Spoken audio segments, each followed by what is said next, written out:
냄새 나잖아요. 여기서 나가주세요. 손주 돌잔치 한복판에서 며느리 박민정이 저에게 던진 말이었습니다. 그 순간 주변이 조용해지면서 모든 하객들의 시선이 저와 며느리에게 집중됐죠. 저는 귀를 의심했습니다. 방금 며느리가 뭐라고 했다고요? 저는 김순옥, 올해 62살입니다. 30년간 중학교에서 국어를 가르쳤고 퇴직 후에는 아들 부부가 운영하는 한정식집에 투자하며 조용히 살아왔어요. 오늘은 제 첫 손주 김도윤이의 돌잔치였습니다. 이 얼마나 기쁜 날인가요? 아침부터 정성껏 한복을 차려입고 손주를 위해 준비한 금반지를 들고 왔는데 갑자기 며느리가 저더러 나가라니요. 민정아, 무슨 소리야? 제가 당황해서 물었습니다. 어머님, 죄송하지만 정말 비린내가 심해서 다른 손님들이 불편해하실 것 같아요. 며느리는 작은 목소리로 말했지만 주변 사람들이 다 들을 수 있을 정도였습니다. 저는 그제야 깨달았습니다. 어제 아들이 좋아한다며 새벽부터 생선구이를 만들어서 냄새가 옷에 밴 모양이었어요. 하지만 그걸 손주 돌잔치에서, 그것도 하객들 앞에서 이런 식으로 말하다니요. 제 얼굴이 화끈거렸습니다. 그럼 제가 잠깐 나가서 바람 좀 쐬고 올게요. 저는 최대한 품위를 지키려 노력했습니다.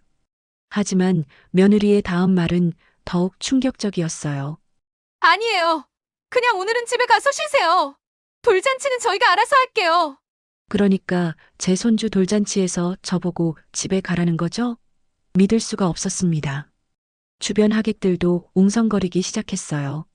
저는 더 이상 그 자리에 있을 수가 없어서 조용히 자리를 떴습니다. 가슴이 찢어질 것 같았죠. 하지만 제가 몰랐던 것은 이 모든 일이 며느리의 치밀한 계획이었다는 사실이었습니다. 과연 며느리는 왜 이런 짓을 벌인 걸까요? 그리고 다음 날, 제가 알게 된 충격적인 진실은 무엇이었을까요? 이야기가 궁금하시다면 구독과 좋아요 눌러주세요. 집으로 돌아온 저는 한복을 벗지도 못한 채 거실 소파에 주저앉았습니다. 아직도 믿기지 않았어요. 제 손주 돌잔치에서 쫓겨나다니. 30년간 교단에 서면서 학부모들로부터 존경받아온 제가 오늘은 며느리 앞에서 이렇게 무력했다니요. 생선 냄새 나잖아요. 며느리의 목소리가 계속 귓가에 맴돌았습니다. 그 차가운 눈빛, 조금의 미안함도 없던 표정이 생생했어요. 저는 손주를 위해 정성껏 준비한 음식이었는데 그게 오히려 저를 모욕하는 빌미가 됐다니요. 핸드폰이 울렸습니다. 아들 김태준이었어요. 엄마 왜 그냥 가셨어요? 돌잔치가 끝났는데 어디 계세요? 태준아, 엄마는 집에 있다. 저는 최대한 담담하게 말했습니다. 엄마, 민정이가 그러는데 어머님이 갑자기 몸이 안 좋으시다고 먼저 가셨다는데 괜찮으세요? 저는 순간 말문이 막혔습니다. 며느리가 거짓말까지 하고 있었어요. 저더러 나가라고 해놓고는 아들한테는 제가 몸이 안 좋아서 갔다고 둘러대다니요. 아니다. 엄마가 몸이 안 좋아서 간 게 아니라 저는 진실을 말하려다가 멈췄습니다. 아들의 행복한 날을 망치고 싶지 않았거든요. 그냥 피곤해서 일찍 왔다. 돌잔치 잘 됐니? 네, 잘 됐어요. 그런데 엄마가 준비해주신 금반지는 어떻게 하죠? 민정이가 찾더라고요. 저는 가방을 확인했습니다. 손주를 위해 준비한 금반지가 그대로 들어 있었어요. 결국 제가 준비한 선물도 전하지 못하고 온 거였죠. 내일 가져다 줄게. 전화를 끊고 나니 더욱 서러웠습니다. 저는 거울을 보며 스스로에게 물었어요. 내가 정말 며느리 말처럼 냄새가 났을까? 그렇다고 해도 저렇게 말할 수 있는 건가? 그날 밤 저는 잠을 이루지 못했습니다. 계속해서 오늘 일이 머릿속에서 재생됐어요. 며느리의 표정, 주변 사람들의 시선, 아들의 당황한 모습까지 모든 게 악몽 같았습니다. 새벽이 되어서야 저는 한 가지 이상한 점을 깨달았어요. 며느리가 저더러 냄새 난다고 했을 때 옆에 서 있던 다른 하객들은 아무 반응이 없었다는 거죠. 정말로 냄새가 심했다면 다른 사람들도 뭔가 반응을 보였을 텐데 말입니다. 다음 날 오전 현관벨이 울렸습니다. 문을 열어보니 며느리 박민정이 서 있었어요. 손에는 과일 바구니를 들고 있었고 얼굴에는 미안한 표정을 짓고 있었습니다. 어머님, 안녕하세요. 어제는 정말 죄송했어요. 며느리가 고개를 숙이며 말했습니다. 저는 문을 열어주면서도 마음이 복잡했어요. 어제 그런 일이 있고 나서 이렇게 찾아온 것을 어떻게 받아들여야 할지 모르겠더라고요. 들어와. 저는 짧게 말했습니다. 거실에 앉은 며느리는 연신 사과를 늘어놓았어요. 어머님, 정말 죄송해요. 어제 너무 예민했나 봐요. 돌잔치 준비하느라 스트레스를 받았던 것 같아요. 어머님이 정성껏 준비해 주신 음식 냄새 때문에 그런 말씀드린 거 정말 죄송합니다. 하지만 뭔가 이상했어요.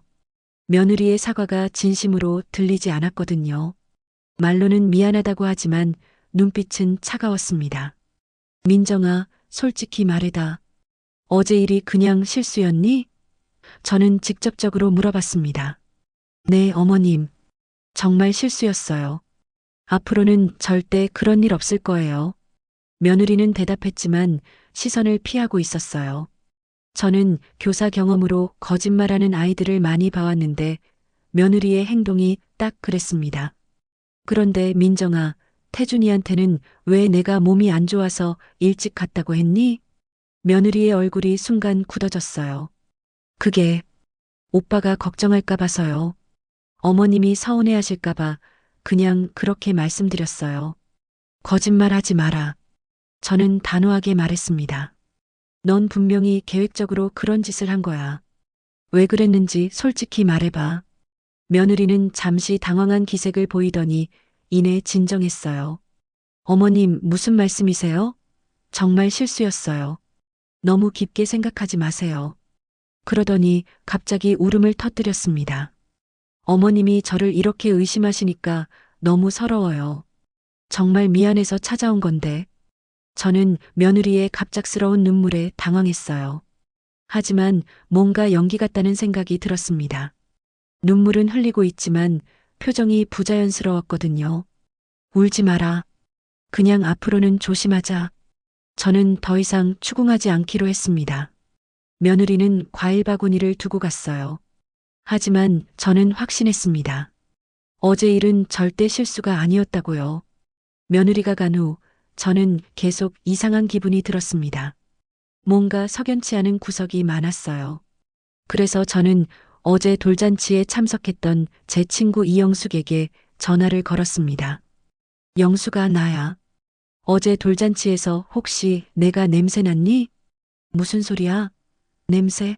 나는 아무것도 못 느꼈는데? 왜 갑자기 그런 소리를 해? 역시 그랬습니다. 영숙이는 코가 예민한 편인데도 아무것도 못 느꼈다고 하네요. 그런데 순호가 어제 내가 나갈 때 분위기가 이상하더라. 며느리가 뭐라고 했길래 그렇게 급하게 나간 거야? 저는 영숙이에게 어제 있었던 일을 자세히 설명했습니다. 영숙이는 들으면서 계속 헐떡거렸어요. 뭐라고? 손주 돌잔치에서 시어머니더러 나가라고? 그것도 냄새 난다면서? 아이고, 그 며느리 정말 간이 배 밖으로 나왔구나. 영수가 혹시 어제 돌잔치에서 다른 이상한 점은 없었니? 글쎄. 아, 맞다. 어제 내가 나간 후에 며느리가 갑자기 활발해지더라. 그 전까지는 조용했는데 내가 나가니까 갑자기 사람들이랑 얘기도 많이 하고 웃기도 하고 그러더라고. 이상했습니다. 며느리가 제가 나간 후에 오히려 편해했다는 거죠? 그럼 정말로 저를 일부러 내보낸 건가요? 저는 또 다른 하객이었던 아파트 동네 부녀회장 김정자에게도 전화를 걸어봤습니다. 정자야, 어제 우리 손주 돌잔치 어땠니? 아, 순옥 씨. 돌잔치는 잘 됐는데. 그런데 왜 일찍 가셨어요? 며느리가 그러는데 어머님이 갑자기 몸이 안 좋으셨다면서요? 역시 며느리가 거짓말을 퍼뜨리고 있었어요. 정자야, 솔직히 말할게. 사실은 며느리가 나더러 냄새 난다고 나가라고 했어. 뭐라고요? 세상에. 그런데 순옥 씨, 저는 냄새 같은 거 전혀 못 느꼈는데요. 오히려 순옥 씨 한복이 너무 예뻤다고 생각했어요. 모든 게 명확해졌습니다. 냄새는 핑계였고 며느리는 저를 일부러 내보낸 거였어요. 하지만 왜? 무슨 이유로 제 손주 돌잔치에서 저를 내보내려 했을까요? 그날 저녁 저는 며느리의 행동을 곰곰이 생각해 봤습니다. 최근 몇 달간 며느리의 태도, 변화, 돌잔치 준비 과정에서 제 의견을 계속 무시했던 것들, 그리고 어제의 사건까지 모든 게 연결되기 시작했어요. 분명히 며느리는 뭔가 숨기고 있었습니다. 그리고 저는 그 진실을 반드시 밝혀내기로 결심했어요. 며느리의 이상한 행동이 계속 신경 쓰여서 저는 며느리에 대해 자세히 알아보기로 했습니다. 아들과 결혼하기 전 며느리의 과거에 대해서는 별로 아는 게 없었거든요. 먼저 저는 며느리의 대학 동창이자 제가 아는 유일한 지인인 최은희에게 연락했습니다. 은희는 며느리와 같은 대학을 나왔고 종종 며느리 이야기를 해주곤 했어요. 은희야, 혹시 민정이에 대해 좀 더 자세히 알 수 있을까? 민정이요? 왜요? 무슨 일 있어요? 저는 최근 며느리의 이상한 행동들을 설명했습니다. 은희는 잠시 침묵하더니 조심스럽게 입을 열었어요. 사실은 대학 때 민정이가 좀 이상했어요. 돈에 대한 집착이 유난히 심했거든요. 그리고 늘 부자와 결혼하겠다고 말했어요. 부자와 결혼? 네. 민정이는 늘 말했어요. 사랑 따위는 필요 없고 돈 많은 남자와 결혼해서 편하게 살겠다고요. 그런데 태준 오빠를 만나고 나서는 완전히 달라졌어요. 갑자기 순진한 척하면서 저는 소름이 돋았습니다. 그럼 며느리가 처음부터 아들의 재산을 노리고 접근한 건가요? 은희야, 혹시 민정이가 태준이 집안 사정을 미리 알고 있었을까? 그럴 가능성이 높아요. 민정이는 항상 상대방을 철저히 조사하고 접근하는 스타일이었거든요. 저는 더 깊이 파보기로 했습니다. 아들이 운영하는 한정식집 통장을 확인해 보니 이상한 점이 발견됐어요.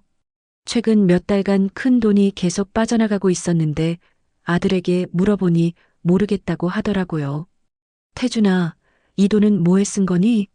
엄마, 저도 잘 모르겠어요. 민정이가 식당 운영비라고 해서 맡겼는데 그때 저는 무서운 추측을 하게 됐습니다. 혹시 며느리가 돈을 빼돌리고 있는 건 아닐까요? 저는 사설탐정에게 의뢰했습니다. 며느리의 행적을 조사해 달라고요. 일주일 후 받은 조사 결과는 충격적이었습니다. 며느리가 다른 남자와 만나고 있었어요. 그것도 아들 몰래 아파트까지 사두고 있었습니다. 더 충격적인 건 그 아파트가 저희 한정식집 돈으로 산 거였다는 사실이었어요. 탐정이 건넨 사진들을 보면서 저는 손이 떨렸습니다. 며느리가 다른 남자와 아파트에 들어가는 모습, 둘이 다정하게 쇼핑하는 모습까지 선명하게 찍혀 있었어요. 이 여자가 정말 우리 며느리가 맞나요? 저는 믿을 수가 없었습니다. 그제야 모든 퍼즐이 맞춰졌어요. 며느리가 돌잔치에서 저를 내보낸 이유, 최근 들어 이상하게 행동한 이유가 모두 명확해졌습니다. 며느리는 이미 다른 남자와 살 준비를 마쳤고 이제 아들과 이혼하려 하고 있었던 거예요. 그 전에 최대한 많은 돈을 빼돌리면서 말이죠. 탐정에게서 받은 증거들을 보면서 저는 분노로 온몸이 떨렸습니다. 하지만 동시에 차분해졌어요. 이제 며느리의 정체를 완전히 파악했으니 제대로 된 대응을 해야겠다고 생각했거든요. 먼저 저는 아들에게 전화를 걸었습니다. 태준아, 지금 당장 집에 와라. 엄마가 할 말이 있다. 엄마, 무슨 일이에요? 목소리가 이상한데. 와서 얘기하자. 그리고 민정이는 오지 말라고 해라. 1시간 후 아들이 집에 왔어요. 저는 탐정이 건넨 사진들과 조사 자료를 아들 앞에 펼쳐놓았습니다. 태준아, 이게 뭔지 아니? 아들은 사진들을 보더니 얼굴이 창백해졌어요. 엄마, 이게 뭐예요? 민정이가 왜? 내 아내가 다른 남자와 바람을 피우고 있어. 그것도 우리 식당 돈으로 아파트까지 사놓고 말이야. 아들은 한동안 말을 못하고 있더니 갑자기 울음을 터뜨렸습니다. 엄마, 이게 꿈이겠죠? 민정이가 그럴 리 없어요. 태준아, 현실을 받아들여라. 그리고 이제부터 엄마 말을 잘 들어야 한다. 저는 아들에게 계획을 설명했어요. 며느리를 바로 몰아세우지 말고 먼저 증거를 더 확보한 다음 완벽하게 처리하자고요. 다음 날 저는 며느리에게 전화를 걸었습니다. 민정아, 오늘 저녁에 우리 집에 와서 같이 저녁 먹자. 태준이도 늦는다고 하니까 우리 둘이서. 며느리는 처음에는 핑계를 대려 했지만 제가 강하게 요구하자 어쩔 수 없이 오겠다고 했어요. 저녁 시간 며느리가 집에 왔습니다. 평소처럼 밝은 척하면서 인사했지만 저는 이미 며느리의 정체를 알고 있었기 때문에 모든 게 가식으로 보였어요. 민정아, 앉아라. 엄마가 할 말이 있다. 네, 어머님. 무슨 말씀이세요? 저는 조용히 사진 한 장을 꺼내서 식탁 위에 올려놓았습니다. 며느리가 다른 남자와 함께 아파트에 들어가는 사진이었어요. 며느리의 얼굴이 순식간에 하얗게 변했습니다. 어머님, 이게 뭐예요? 너도 알 거 아니야. 내가 뭘 하고 다니는지 말이야. 며느리는 잠시 당황했지만 이내 진정하더니 거짓말을 늘어놓기 시작했어요. 어머님, 이건 오해예요. 그냥 친구예요, 친구. 친구? 저는 냉소를 지었습니다. 친구와 아파트를 사고 우리 식당 돈을 빼돌려서 말이야? 이번에는 며느리도 더 이상 변명할 수 없었나 봅니다. 갑자기 태도가 돌변했어요. 그래서 어쩔 건데요? 며느리가 당당하게 말했습니다. 이제 들켰으니까 어쩔 거냐고요? 며느리의 돌변한 태도를 보면서 저는 오히려 속이 후련했습니다. 이제 더 이상 가면을 쓸 필요가 없어졌으니까요. 며느리도 본색을 드러내기 시작했어요. 어머님, 솔직히 말할게요. 저는 처음부터 태준 오빠랑 사랑해서 결혼한 게 아니에요. 며느리가 냉정하게 말했습니다. 그럼 뭐 때문에 결혼했다는 거니? 돈이죠. 어머님 댁이 부유하다는 걸 알고 접근한 거예요. 태준 오빠 같은 순진한 남자 꼬시는 건 일도 아니었거든요. 저는 며느리의 뻔뻔함에 할 말을 잃었습니다. 하지만 며느리는 계속 말을 이어갔어요. 그런데 막상 결혼해 보니까 어머님이 너무 간섭하시는 거예요. 뭘 해도 눈치 보이고 돈 쓰는 것도 일일이 체크하시고. 그래서 계획을 바꿨죠. 무슨 계획을 말이야? 최대한 돈을 빼돌린 다음에 이혼하는 거요. 그리고 진짜 사랑하는 사람과 새 출발하는 거죠. 며느리는 마치 당연한 일을 말하는 것처럼 담담했어요. 저는 이런 악독한 인간을 처음 봤습니다. 그래서 돌잔치에서 나를 내쫓은 거니? 네. 어머님이 계시면 제가 하려는 일에 방해가 되니까요. 그날 하객들 앞에서 어머님을 망신 주면 앞으로도 끌어내리기 쉬워질 거라고 생각했어요. 모든 게 계산된 행동이었습니다. 며느리는 단순히 바람을 피운 게 아니라 처음부터 저희 가족을 이용할 계획이었던 거예요. 그런데 어머님, 이제 어떻게 하실 거예요? 태준 오빠한테 말할 거예요? 며느리가 도전적으로 물었습니다. 물론이지. 당장 태준이를 부를 거야. 그래 보세요. 하지만 저는 이미 변호사도 선임했고 이혼 소송 준비도 다 마쳤어요. 태준 오빠가 제 불륜을 이유로 이혼하려고 해도 저는 어머님의 가정폭력을 주장할 거예요. 가정폭력이라고? 네. 어머님이 저를 정신적으로 학대했다고 주장할 거예요. 돌잔치에서 일어난 일도 제가 어머님의 괴롭힘을 견디다 못해 터진 거라고 하면 되죠. 며느리의 치밀함에 저는 소름이 돋았습니다. 이미 모든 걸 계획해놓고 있었던 거예요. 하지만 저도 만만치 않았습니다. 민정아, 내가 아무리 교묘해도 진실은 숨길 수 없어. 내가 이미 증거를 다 확보해놨거든. 그때 현관문이 열리면서 아들이 들어왔어요. 제가 미리 연락해둔 거였습니다. 아들 뒤로는 경찰관 2명이 따라 들어왔어요. 민정 씨, 횡령과 불륜 혐의로 조사받으셔야겠습니다. 경찰관이 말했습니다. 며느리의 얼굴이 창백해졌어요. 마침내 모든 진실이 밝혀지는 순간이었습니다. 경찰이 며느리를 데려간 후 집안은 조용해졌습니다. 아들은 충격에서 헤어나오지 못하고 있었지만 저는 오히려 마음이 후련했어요. 드디어 며느리의 정체가 만천하에 드러났으니까요. 며칠 후 조사 결과가 나왔습니다. 며느리는 우리 식당에서 총 2억 원을 횡령했고 그 돈으로 아파트를 사서 불륜 상대와 동거하고 있었어요. 더 충격적인 건 며느리가 이미 3번째 결혼이었다는 사실이었습니다. 앞에 두 남편들도 똑같은 방식으로 속여서 재산을 빼앗았던 거죠. 엄마, 제가 너무 바보였어요. 아들이 제게 사과했습니다. 태준아, 내 잘못이 아니야. 그 여자가 워낙 교활했던 거지. 저는 아들을 위로하면서도 한편으로는 안도했어요. 만약 제가 조사하지 않았다면 더 큰 피해를 봤을 테니까요. 재판이 시작됐고 며느리는 결국 징역 3년을 선고받았습니다. 횡령한 돈도 모두 돌려받았고 이혼도 성사됐어요. 며느리의 불륜 상대도 같이 처벌받았습니다. 가장 안타까운 건 손주 도윤이었어요. 아직 어려서 상황을 이해하지 못하지만 엄마가 갑자기 사라진 것에 대해 계속 물어보더라고요. 저와 아들은 도윤이에게 엄마가 멀리 여행을 갔다고 설명했습니다. 돌잔치 이후 저는 많은 것을 깨달았습니다. 며느리가 저에게 생선 냄새 난다고 말했던 그 순간이 사실은 저희 가족을 지켜낸 결정적인 계기였다는 걸요. 만약 며느리가 조용히 돈만 빼돌리고 도망갔다면 저희는 훨씬 더 큰 피해를 봤을 거예요.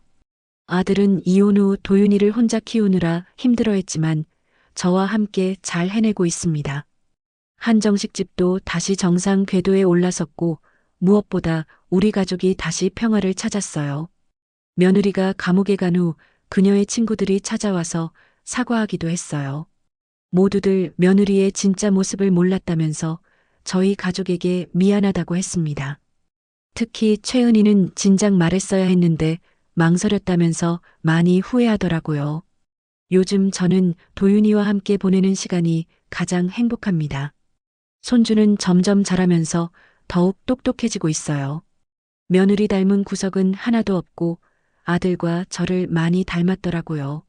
할머니, 나 커서 할머니 지켜줄 거야. 도윤이가 어느 날 제게 말했어요.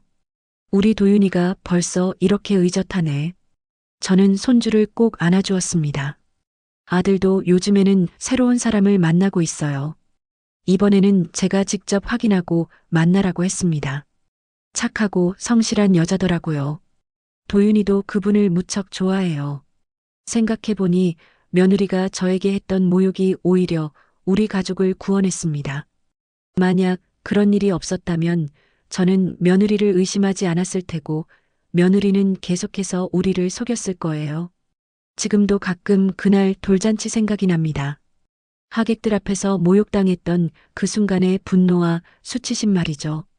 하지만 그 모든 고통이 결국은 진실을 밝혀내는 열쇠가 되었어요. 여러분도 혹시 주변에 이상한 행동을 하는 사람이 있다면 주의 깊게 살펴보세요. 사람은 쉽게 변하지 않거든요. 저처럼 뒤늦게라도 진실을 발견할 수 있을 거예요. 오늘 제 이야기가 여러분에게 도움이 되었기를 바랍니다. 구독과 좋아요로 응원해 주시고 댓글로 여러분의 소중한 의견도 남겨주세요.